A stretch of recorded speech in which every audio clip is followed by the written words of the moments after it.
Yo, man, Jim Jones did it again, man. Another Jim Jones summer, another Dipset summer, man. Who would have thought, for all the real Dipset fans out there, who would have ever fucking thought that Jim Jones would be the one still holding this bitch down, like the whole Dipset shit down and keeping the name alive, going into 2020. I thought that shit for sure would have been Jones El Capo, man. Jim Jones turned out to be to have better growth over the long run than both of them, in my opinion. Cam still makes some good shit. Joel still got some good shit despite the whole missing teeth and all that extra shit. But Jim Jones just he the best one right now at the set, man. That's a fact. This from that last album, The Wasted Talent, not the El Capo, man. This Heatmakers did the whole album, man. This nigga been killing this shit, man. It's definitely another Dipset summer, man. And you know, shit, Free Jewels, man. He unfortunately, I don't think he was on the album, but like, you know, he would have been on that bitch. But Jimmy definitely been holding down. He been dropping heat every fucking year. If Jimmy drop another album next summer, another solid album, man, he gonna definitely, man, he might be in my top 5, man. He might bust up in the top 10. He probably like right outside of my top 10 right now. If he drop another solid third project like that, and then plus I'm on my way to church and all that shit, no, man, I don't know, man. I might have to put him up there way high. I mean, but like, just to get into El Capo, just like, you know, a little quick review, a little quick something, you know. The shit, he got what, like 16 tracks on there. I mean, he got features on there from Jadakiss to Currency. He got Cam, Dave East. He got Fabulous on that motherfucker. And then Cam on a couple of songs too. He got Ricky Rose on there. He got Fred the Godson, man. He's like, he got a lot. He got Fat Joe on there, and Fat Joe killed that shit. That was one of my favorite tracks, the song he got with Fat Joe, man. He just overall killed that shit. He brought another classic album, and I would have to say this is probably it's a tie with the one last year. You can't deny it, man. He just been bringing heat. I did not think Jim Jones was gonna be this consistent like this. Like, there's people like I was listening to harder than Jim Jones back in the day that I thought would have still been out doing their thing, making consistent shit. Like niggas like 50 Cent, niggas like Lloyd Banks, niggas like The Game. It's a bunch of people that was out back then that ain't the Ja Rules. Jewels don't really make shit no more.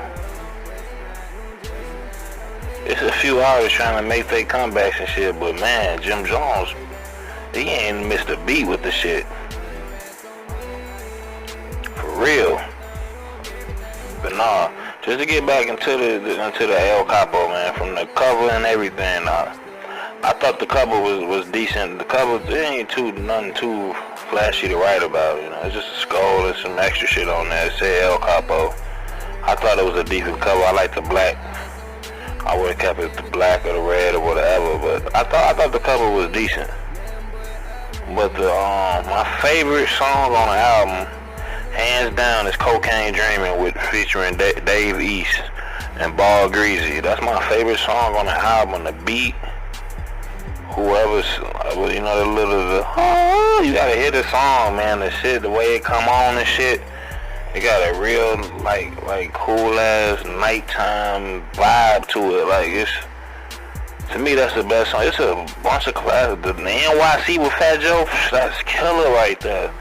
The video and all that, like, man, he been fucking up to something, man. Jim Jones been killing it, man.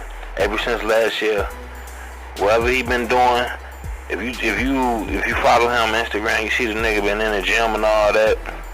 He must have had a life-changing experience or something where he was like, I'm finna get in the gym and I'm finna start doing music and then getting back into the studio and shit, because the nigga been working out and he been releasing great music. I can't remember the last time 50 Cent had something as close as this, and I'm a 50 fan. Well, it used to be. I mean, this man can still make, I'm not even like a Rick Ross fan like that no more. But I respect him, man. He can still make good music. It's people that fell off, man. They used to can make good music and just can't do it no more.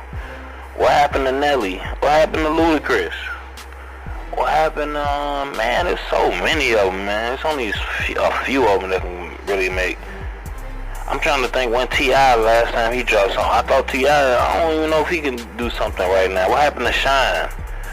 Like, everybody from that era, there ain't too many people that still, it's like a few of them, like the Jim Joneses, the Jada Kisses, the Styles P's, the, Cameron, he peek his head out every now and then. He ain't really consistent with it like he could be. But Jim Jones, man, if he drop an album every year, man, that's good for him.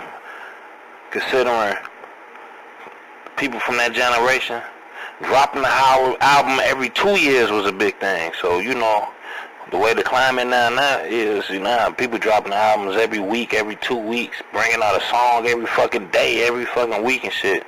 If Jim Jones can sit down and cook up with the heat makers and bring classics like this every year, I'm cool with that. That's fact.